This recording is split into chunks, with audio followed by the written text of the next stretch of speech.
Les perruques et l'exportation des perruques ont été interdits au Burkina. Il faut sachez que j'ai fait une lettre, une demande adressée à tous les présidents africains d'interdire les perruques et l'exportation des perruques sur le sol africain.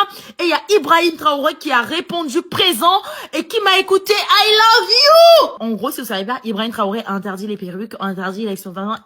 Moi, je suis désolée, hein. C'est une bonne nouvelle parce que l'aliénation, elle est tellement forte. Faudrait d'abord qu'on apprenne à assumer notre texture avant de vouloir adopter la texture des autres. Encore une fois, les autres, quand ils utilisent nos cheveux, c'est pour jouer les clowns. Les autres utilisent nos cheveux, la texture, la qualité, le crépus, l'afro pour jouer les clowns, pour se déguiser. Nous, on l'utilise comme un accessoire de beauté. Alors, c'est non. Franchement, il a fait du bien au Burkina, aux petites, aux jeunes filles qui vont prendre l'exemple sur les darons, les grands-mères parce que de génération en génération, ça met des perruques. Au final, les enfants s'arrachent les cheveux, les enfants se défrisent les cheveux.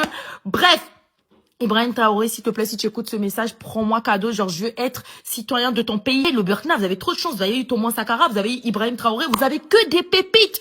Ibrahim Traoré, s'il te plaît, genre, s'il y a une possibilité, je sais pas qu'est-ce que je peux faire pour avoir la nationalité. Genre, m'avoir comme citoyenne à tes côtés, c'est la meilleure chose que tu puisses faire. C'est la meilleure décision. Et pour tous ceux qui disent c'est un dictateur, Nankonan Pia, c'est le meilleur dictateur de l'humanité. Laissez-le régner. Vous savez même pas ce qu'il est en train de faire. Le mec, il est en train de renverser les mentalités. Il est en train de briser les chaînes. Vous savez, genre, moi, je me posais des questions, je me disais, putain, j'avoue qu'il y a des anciens, ils ont fait des choses pour nous et tout. Mais cette génération, il n'y a pas des gens qui font quoi que ce soit. Genre, les anciens, ils sont rentrés dans l'histoire. Ils ont brisé les chaînes, ils ont mené des combats, ils sont battus pour qu'aujourd'hui on soit libre. Mais sauf que notre génération, la génération d'avant là un peu, c'était boakoulou. Au moins là, lui il rentrera dans l'histoire. C'est un truc de ouf. Moi je veux la nationalité de ce pays. Pour ceux qui disent ouais qui n'a qu'à aussi interdit la technologie. En fait vous nous prenez pour quoi en fait? Vous pensez qu'on est dans la brousse? Vous croyez que les Africains savent pas créer la technologie? Vous croyez que la technologie ça vient de l'Europe et tout? Non. L'élément qui fait fonctionner tous vos téléphones, ça vient d'Afrique. On a toutes les matières, on a tous les moyens pour nous permettre de créer des technologies développées. Vous vous rendez même pas compte, on a toutes les ressources. Ouais, mais faut interdire les vêtements. Vous êtes tellement décomplexés, vous êtes tellement bêtes, vous êtes tellement brakata wanglou.